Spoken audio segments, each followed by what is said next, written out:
हाँ, मुझे पता नहीं था कि हमारे देश में धर्म इतना महत्वपूर्ण है कि प्रति व्यक्ति आय की बात ना हो। मुझे पता नहीं था कि मेरे देश में धर्म इतना महत्वपूर्ण है कि किसान की ज़मीन को कोई कब्जा रहा है उस पर बात ना हो। मुझे पता नहीं था कि धर्म इतना महत्वपूर्ण है कि इनके बच्चों के भविष्य के लिए वो जो ज़मीन कब्जाई जा रही है उस पर बात ना हो। मुझे पता नहीं था कि धर्म इतना महत्वपूर्ण है कि व्यक्तियों को धर्मांतरित करने पर बात हो, मगर उस धर्म के माध्यम से वैज्ञानिक आधार पर आयुर्वेदिक औषधि कैसे बनती है, उससे लाभ कैसे दिया जाता है, अर्थव्यवस्था कैसे तैयार किया जाए उस पर बात ना हो। मुझे पता नहीं था धर्म इतना महत्वपूर्ण है कि राम मंदिर की बात हो, लेकिन उस मंदिर को बनाने वाले कारीगर को कितनी प्रति व्यक्ति आय मिल रही है, कितनी प्रतिदिन की आय मिली या उसका साधन बना, या भविष्य में वो जो टूरिज्म वहाँ क्रिएट करेंगे आने जाने का देश का और बाहर का, उसके साथ वो अर्थव्यवस्था जो गौशाला से चलनी है उसके ऊपर बात हो। मुझे पता नहीं था धर्म इतना महत्वपूर्ण है कि गाय के ऊपर तो बात हो, लेकिन 120 करोड़ गाय जो 1990 में थी और आज 20 करोड़ है उसके बारे में किसान के मुद्दे से बात ना हो। मुझे पता नहीं था कि धर्म इतना महत्वपूर्ण हो चुका है कि मेरे कपड़े देख के ये तो पूछा जाए कि भाई साहब आप उस धर्म के तो नहीं हो, पर सवाल ये होना चाहिए कि इस धोती को बनाने के लिए वो जो कारीगर ने तो काम किया उसको लेबर पूरी मिली कि नहीं मिली, किसान ने वो जो कपास दी उसको पूरी लेबर मिली कि नहीं मिली, और वो जो जमीन जिसके ऊपर वो काम कर रहा है क्या वो उसका मालिक है या नौकर बन के बैठा है,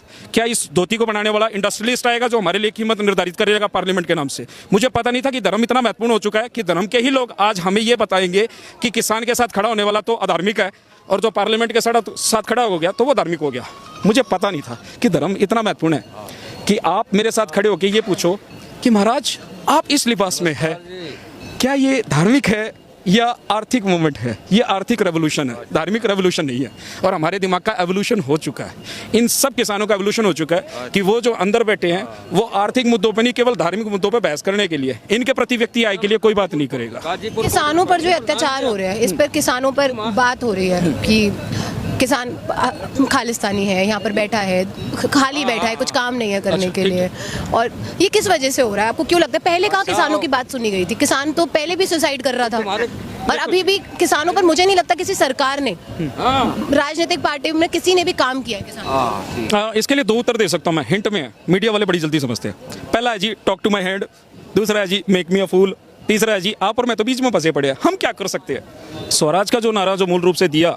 किसी लालचंद ने दिया था, लालचंद के परपोते ने दोबारा से उसका मॉडल लाने की कोशिश करी, पंचायती राज भी दिया, वो कुछ नहीं कर पा रहा, बच्चे उसके फेल हो चुके हैं, ना लगा कि निकम्मे। दूसरे वाला जो विरोधी है वो सिर्फ धर्म के नाम पे लड़ा रहा, तीसरे वाला जो भाई साहब था वो सिर्फ मजदूरों और किसानों के मुद्दे उठा रहा था। हम अब जो बात कर रहे हैं प्रति व्यक्ति आय की बात कर रहे हैं। पिछले 100 साल के अंदर जो ब्लंडर किए गए होलसेल मंडी से, जिसमें रिटेल प्राइस की बात नहीं करी, मुनाफे की हिस्सेदारी की बात, और आगे के भविष्य के लिए क्या रूपरेखा और जो रणनीति तैयार होगी उस पर क्या बात हो सकती है, हम उसके ऊपर काम कर रहे हैं। फिर वही बताना चाहूँगा, हम बार बार एक चीज़ को ले रहे थे कि आगे क्या होने वाला है। आगे ये होगा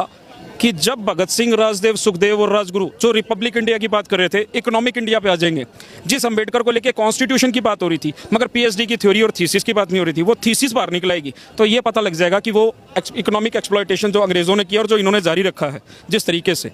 उसके लूप होल्स का फायदा क्या इस पार्टी ने उठाया, उस पार्टी ने उठाया या सभी पार्टियां उठा रही।